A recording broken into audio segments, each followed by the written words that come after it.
It has been a hot minute since I've been on YouTube. However, I'm quite present on Instagram and TikTok, so if you don't follow me there, make sure you go and do that. So let's get into how I became a full-time artist so you can implement it yourself. This video will probably be split up into 2 parts because I do feel like it's going to be quite long. So make sure you sprinkle some paint splatters on that like button. So the first thing I want to talk about is humble beginnings. I didn't expect anything from my artwork. I hadn't touched paint by this point. I was just using charcoal, coloured pencil and graphite pencil.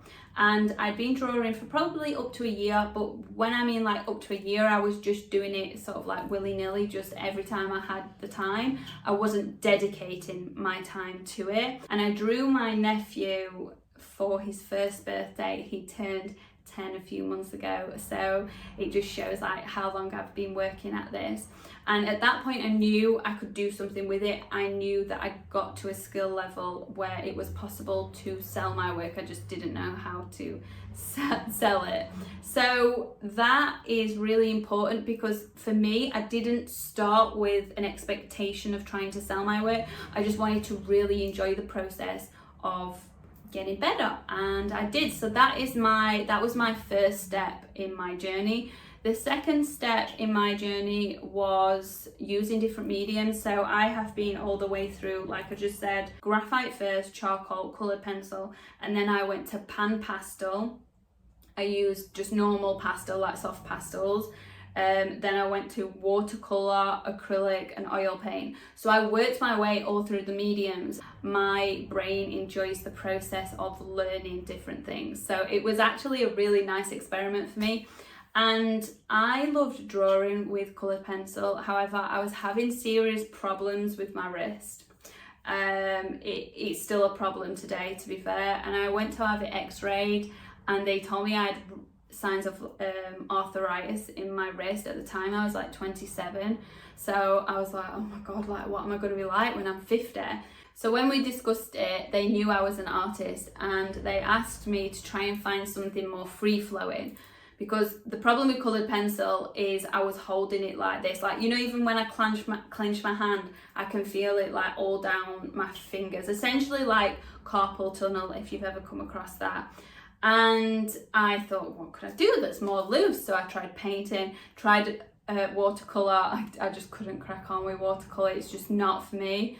And then I tried acrylic, hated it. Tried oil, hated it. So I was like, God, what am I gonna do? But then I really pressed on with oil paint. I think I came back to coloured pencil actually, and then went back to paint, and I just really tried to make it work. At the time there wasn't loads of stuff out there. I mean, YouTube was a thing at the time, but I can't ever remember like looking for tutorials, to be honest. I just sort of winged it to be fair, and just, you know, throw things at the wall, see what sticks. So eventually I did come back to oil paint, but the thing is the first time I used oil paint, I was using it on watercolour paper. Just don't, it was bad. Anyway, so eventually I learned the different processes. So after careful consideration, I actually left coloured pencil behind because it was just causing too much pain in my wrist. And then I focused on more oil paint. I used a bit of acrylic paint in the back of my paintings, in the sense like this. So a lot of the backgrounds and the drips and everything that you see in these sort of paintings are acrylic, but I used them more like watercolor. So I diluted them with water a lot. At the same time, I was going through a very rough patch in my life. It was probably the worst mental state I'd been in, and I moved back in with my mom. I'd recently split up with an ex-partner, and I was just trying to find myself again. So I was also working on my artwork, but I was working on a separate business I had called Little Sue's, and that was just a little Etsy store. It was a stationery store. I sold like gift wrap and greeting cards, stuff like that. It was basically hyper realistic drawings that I'd done on my iPad, and then I used them on a range of products, and I really loved the brand. So I was doing that at the same time as well. The next step in my journey was finding a style that really spoke to me. Got my first commission from a family friend, which was, It was a Alsatian, and it was, I think it was like maybe like 200 quid maybe, and it was a big painting. It was like this. I think I would probably have spent more in the materials than I actually earned from it, but I was just so happy that someone was willing to buy my work. However, I do feel that my business really kicked into action when I started TikTok. I'd heard about TikTok, I'd say middle of 2019 when the hype came about, but I didn't really think it was something for me because I thought it was still just a dance app.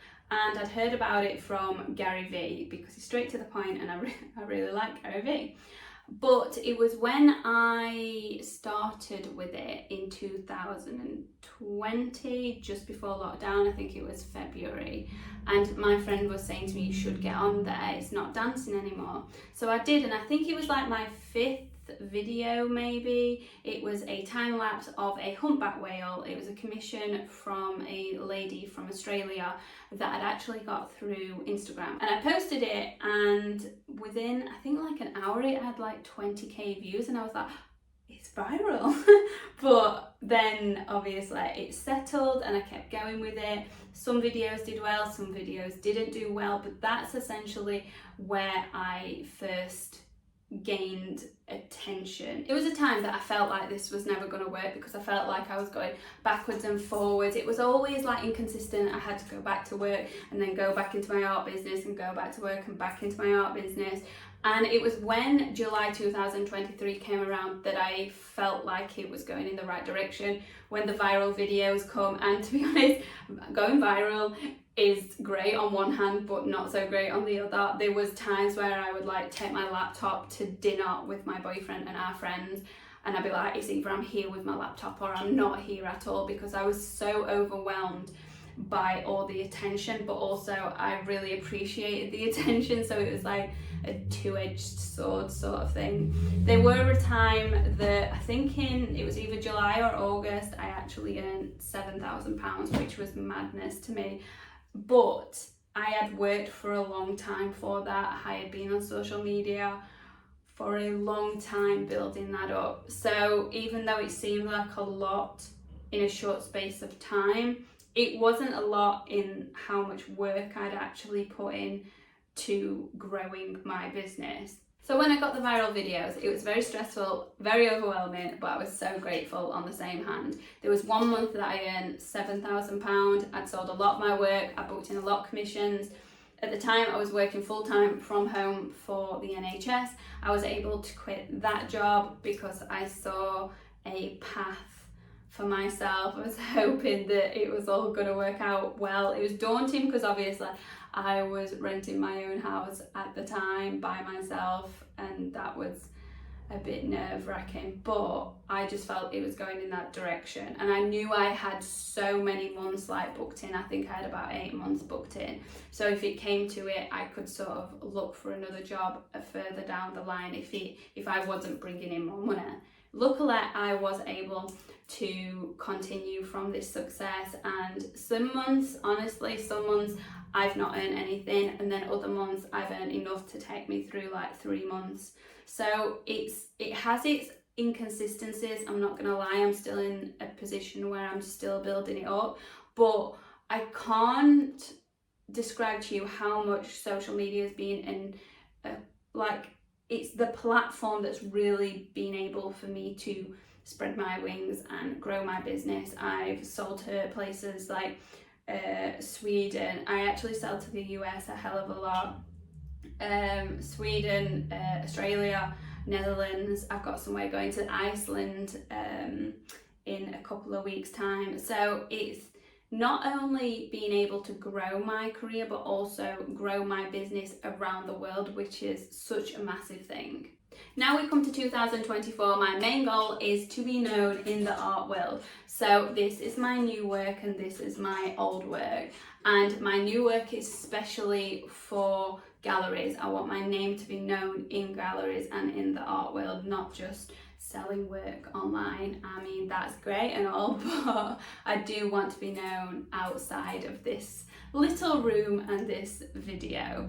If you have any questions, please leave them in the comments below. Don't forget to throw some paint splatters onto that like button and wash your brushes on that subscribe button.